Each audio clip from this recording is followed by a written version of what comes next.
Hello everyone, welcome to the wonderful chapter on pensions and other post-retirement benefits. Okay, so the idea of pension plans is they are designed, as it says, to provide income to individuals during their retirement years. Okay, there's a couple of different ways that can be done. The idea is that funds are set aside while the employee is working and they earn the money, they earn their pensions, and on retirement they receive the funds back to them along with some earnings. Okay, but now let's talk about, well, and pension plans are an important part of any sort of package, any sort of employment package, because you do want to be preparing for your retirement at an early age. Okay, so the two types of plans, defined contribution plans versus defined benefit plans. Defined contribution plans are just that. The employer says, this is the amount we are going to give you.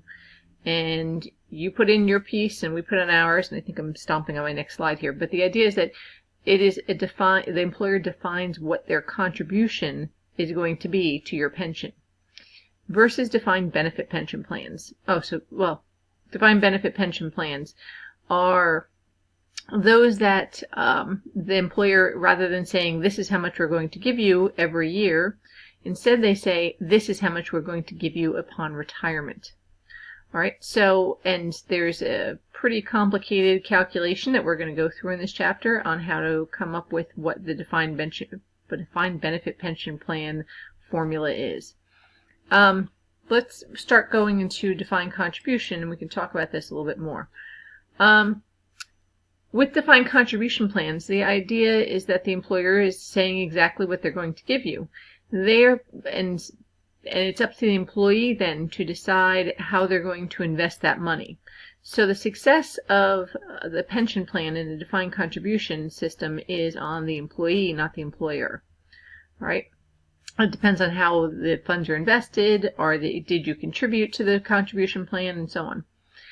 All right, so defined benefit plan, though, the onus of the pension being fully funded is entirely on the employer. So it winds up being a lot more difficult for the employer to manage than it would be under a defined contribution plan. And we'll get into more details on this in a bit.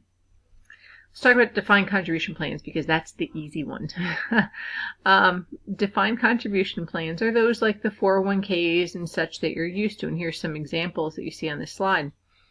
The idea is the employer will put in usually an amount matching your contribution to the plan. So for example, if I put in $1, maybe my employer matches 50 cents on every dollar or 25 cents on every dollar, or if you're really, really lucky, maybe they match 1 for 1.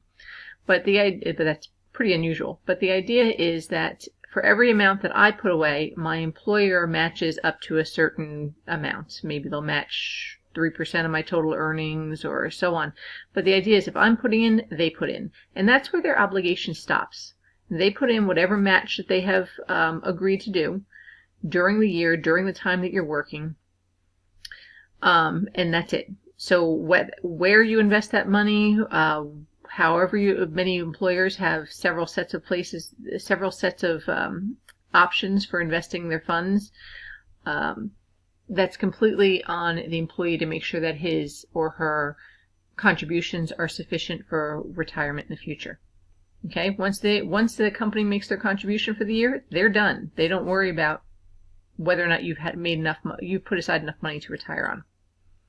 Okay, so just to show you, this would be Microsoft's defined contribution plan. It says employees may contribute up to 75% of their salary. That's pretty huge, but not more than the statutory limits. The limits are about, I want to say about $15,000 a year. I know that's not exactly right, but it's close. Might be $18,000 a year. I'm not sure. Clearly I don't ever max out my contributions. So the idea is they contribute 50 cents for every dollar a participant contributes in this plan with a maximum contribution of 3% of a participant's earnings. So they will match you up until a point. And at which point, so regardless of how much you decide to contribute to a defined contribution plan, make sure you get everything that your employer is willing to contribute. Simply because otherwise it's like leaving money on the table. It's like saying you don't want more money from your company.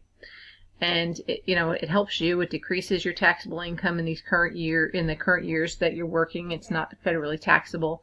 Depending on the state, it may or may not be taxable.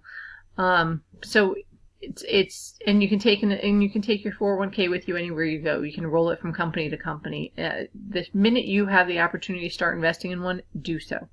That's my little note for today. All right, the accounting for a defined contribution plan is pretty simple for the employer. It's simply pension expense, cash. That's it. Period. They're done. Now that is going to be vastly different than what we deal with a defined benefit plan. Okay. All right, and here we go. So I hope you don't have any questions about defined contribution because that part's done. So a defined benefit pension plan does just that, as I said earlier. It defines how much the employer is going to pay you every year after you retire. Now, these are not normal anymore. These are not commonplace. Defined contribution plans are definitely a more commonplace option. The place you see a defined benefit plan, certainly with older companies, right? But most of those have even switched over to 401ks for their newer employees. But beyond that, hang on a second. Sorry about that interruption from a teenager. Okay, so defined benefit pension plan. Where was I? So the idea here is that the places you're going to see this is you're going to see it with government employees, police, teachers. Not even that doesn't even count for like me. I actually lost out. I started teaching too late in the game, and there are no longer defined benefit plans for the newer faculty. So they've even switched over most schools to defined contributions. But anyway, so defined benefit plans, your police, your firemen, your government employees, many of them receive this defined benefit pension plans. And this is the case where they say, okay, once you retire, we're going to give you $40,000 a year every year until you die. Right? That's kind of a great thing. It's a great safety net for an employee. The funding of the plan is entirely up to the company. So in all those cases, it's a great thing to be the employee, but it's not a great thing to be the employer.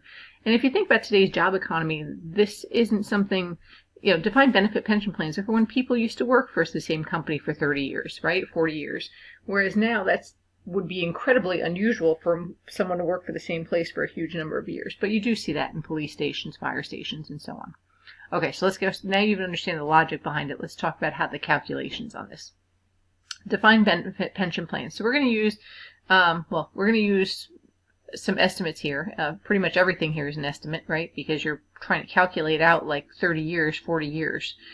All right, what you're going to owe these people and how much do you need to put away today. That's really what ultimately everything we're doing is coming down to. How much do we need to put away today for the employee who's going to work for another 30 years and then they're going to live for 20 years beyond that and we have to pay them. So you imagine it's quite a lot of estimation here. All right, employee retires after 30 years of service, right, with a final salary of $100,000. The annual benefits are calculated as 1.5% times 30 years times the final salary. Okay, so this is an estimate, 1.5%, and some do not just final year salary, some do the last 2 years you're working, last 3 years you're working, your highest year salary. It depends on the company how they calculate this. And of course, how many years of service is up to the company, up to the employee as well. So what this calculates out to is this employee is expecting to get $45,000 a year every year after they retire. So now we have to figure out how much do we need to put away today in order to be able to give them that $45,000 a year. Some uncertainties, right? So as we put the money away, the place where we put the money is called a plan asset. That's going to be basically where the money is put. Now, the company doesn't hold on to the money. The money is actually usually held on to by a trustee. So, your Fidelities, your Morgan Stanley, and so on. So the money turns around and goes to the Morgan Stanley or whomever, and then they hold on to it and they invest it and they help you they help the company tell them how much they owe every year and so on. Okay. The number of employees is going to change with the amount that you have to pay into the pension. How old are the employees going to be? How long are they going to live after they retire? What about the interest going up and down and so on? So normally the person who does this is an actuary. You may or may not have heard of one.